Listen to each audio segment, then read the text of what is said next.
Hi, we have an SCX24 Forerunner here as our next build. You can see it's stock. I haven't done anything with it except take it out of the box. I'm going to be putting the new Furitek censored plug-and-play system in it. It has not shipped yet, but when it does, we'll put that in next. So we're going to start with the tires and rims. I'm running on this HOBBYSOUL offset 3mm or 1mm beadlock wheels. It only has 4 screws. The screws are not 1.4 metric hex. It's closer to 1.5 or 1.6. So I did have a little trouble. I had to get another tool out to put them together, but I used a 1.5 hex and that seemed to work just fine. And I am putting the OGRC 1.0 brass internal beadlock rings in them. They are 23 grams each. Those will be going in the front. In the back, I'm just leaving the stock rings in there. The stocks are 21 grams each for each wheel. And I paired it up with the INJORA 1.0 58mm by 24mm all-terrain tires. The rims did come with this neat tool for taking the wheel nuts off. I really like it compared to the one I have. I did find out that you have to put the wheel nuts at the end of the tool to really get it in there to put them on. It goes on much easier that way. So we're going to put these wheels on and tighten that down.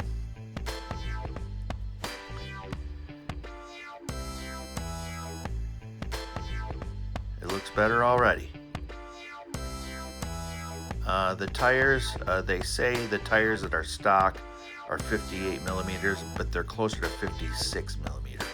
I went with a 58mm INJORA tires to make it look more scale. I did get the Mofo drive shafts. The drive shafts from Mofo have the D-ring on the inside. Now the JLU drive shafts will not fit this because the front drive shaft is 40mm by 52mm long, and the rear drive shaft is 52 by 72mm. So they are different drive shaft sizes than go on the other SCX24 models. So if you're putting steel drive shafts in, go to Mofo to get those for this model. Also, I did go with a Morlordy front ESC battery holder. I'm going to put the battery up front to give it more weight bias up front. The battery is a Fedco 600 milliamp 3S battery I'm going with. It's 49.5 grams. It has multiple connections, so it'll work with the SCX24 or the FCX24. It does charge fine with the Spectrum S150 Smart Charger. You could see it compared to the stock battery. It's much bigger and much heavier.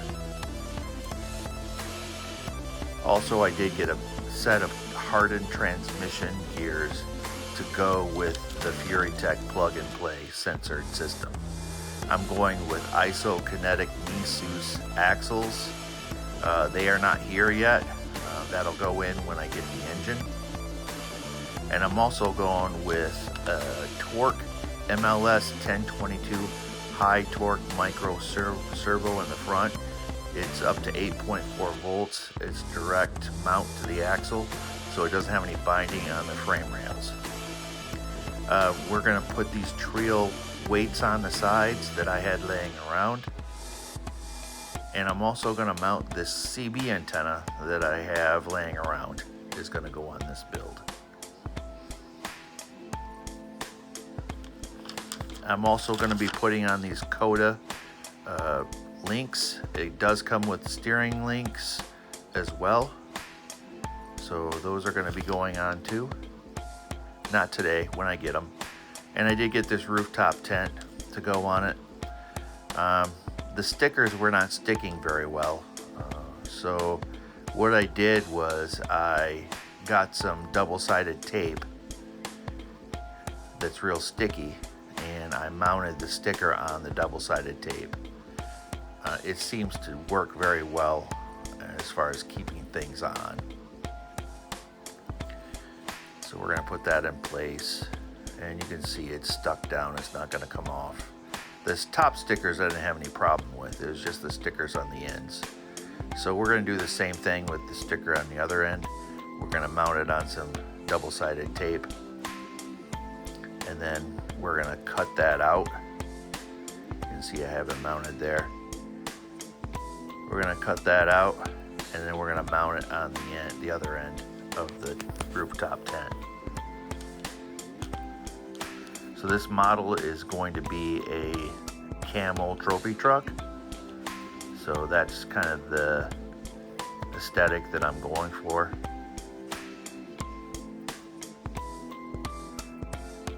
So it'll be up there eventually. We've got to get a roof rack for it. Next, I found some Camel Trophy Truck 1/24 stickers on Amazon. These are the kind that you have to cut out and soak in water. They will fold over on themselves very easily, and I did have that problem with this sticker. After I took it out of the water, it folded over on itself. So it took me a little manipulation to get it straightened out. They're very small and they tear very, very easily. So you have to be really careful with them. You put them on there and then they will move around if you touch them until they dry.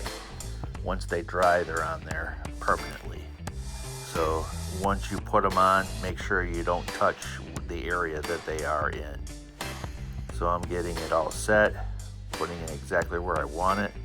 With these water stickers, it's really nice because you can put them, you can move them. You know, it's not like a regular sticker. You can move them around and then they won't set until they dry. So there's the first one. Now we're going to put the second one on there. You have to soak these for about 1.5 minutes, 2 minutes, and then they're ready to go on. So I'm just double checking where I have those set. Now you can see the one up front I did tear. It's a much bigger sticker and it tore, so I had to kind of manipulate it and put both pieces in place and line them up. But it turned out pretty good. Even though it tore, you can't really tell. So that's how it looks. While we're at it, we're gonna go ahead and put on a few more stickers that I got with some of the parts packs. I got some from Fedco, some from Mofo RC. I did put a few more stickers that I had lying around on there just to make it more scale, make it look like a trophy truck. You can see I have everything on there now. It's all churched up. Those rims and tires look really good on it. And here's the roof rack that I'm getting. It's going to have lights on the front. So I'll get that and mount that rooftop tent on there. And that's it. I hope you enjoy this, and I hope you'll tune in to more of this build as I get parts. Thanks.